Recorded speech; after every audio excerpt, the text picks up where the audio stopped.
Welcome to the deep dive. Today, we're taking a really insightful look at the cracked pot's hidden purpose. You probably know the basics of this tale. There's a water bearer, he has two pots. Right. One's perfect, the other has this, well, crack. Exactly, and every day he goes from the river to his master's house.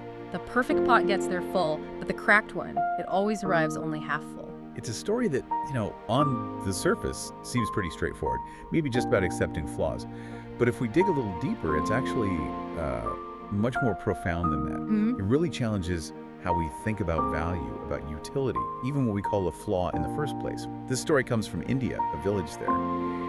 And it offers this surprising twist, this revelation about how things we see as weaknesses can actually be vital. They can lead to unique contributions, even beauty. Absolutely, and the part that always kind of gets me is the pot's shame. The cracked pot felt this deep shame for years. It thought it was failing, just wasting water, undermining the water bearer's work. Yeah, it saw itself as deficient. It even apologizes. It says something like, "I'm so sorry. Because of my flaw, I waste half your load every day." So, our mission today is to unpack that. Not just the water bearer's reply, but what this whole dynamic tells us about how we internalize our own perceived flaws. And how different perspective can completely change things. Right. Turn them into sources of, well, unexpected good for others. Okay, here's where it gets really interesting. Think about that feeling, that shame. We've all been there, haven't we? Feeling less than because of something we think is wrong with us. The cracked pot saw itself as fundamentally broken, only half full. It was fixated on the loss, the water spilling out. Exactly. But the water bearer, he saw something completely different. He wasn't focused on what was missing at all. That's the key insight, isn't it? Precisely. And this is really the crux of our deep dive today. The water bearer wasn't just ignoring the crack, he was intentional about it. He knew exactly what was happening with that cracked pot as they walked. Yeah. He leveraged it. Leveraged it. That's a great way to put it. Yeah, it's not about just tolerating a weakness, but understanding its potential energy. Yeah. He didn't just accept the crack. He turned it into part of the design, you could say. That's such a critical distinction, not just putting up with it, but actively using it. And the way he revealed it is just brilliant. When the pot apologized, he didn't just brush it off. No, he was gentle. Right. He asked it, "Did you happen to notice the beautiful flowers on your side of the path?" Ah, the flowers. Yes. He says, "I planted seeds there because I knew about your crack. Every day as we walked back, you watered them. Wow. And for years, I've been able to pick those beautiful flowers to decorate my master's table." His point was clear.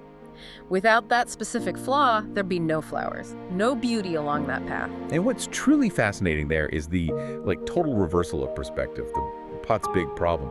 That was its actual purpose. Its unique purpose. Its unique purpose, exactly. And it makes you think, how often do we, or maybe others, label something a weakness when it's really a unique channel for value?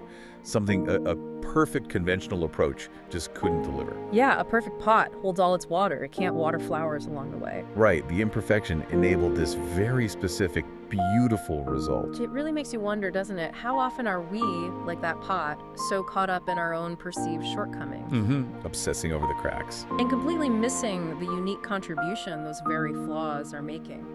Maybe even an indispensable contribution. It suggests not always about being perfect.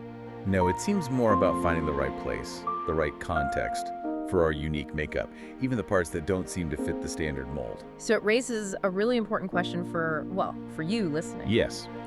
In what parts of your own life, or maybe within your team or your work, might something you see as a weakness or just an odd trait actually be fostering unexpected growth, or creating beauty, or providing a unique contribution that you just haven't really recognized yet?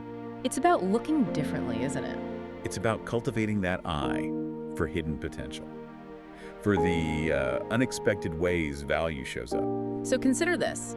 What cracks in your own life, your own way of being, might actually be watering flowers for someone else, or maybe creating a path to beauty you haven't fully appreciated yet. It's a powerful reminder, I think. Sometimes our biggest impact doesn't come from trying to be flawless. It comes from embracing and, yes, leveraging our unique, sometimes even cracked selves.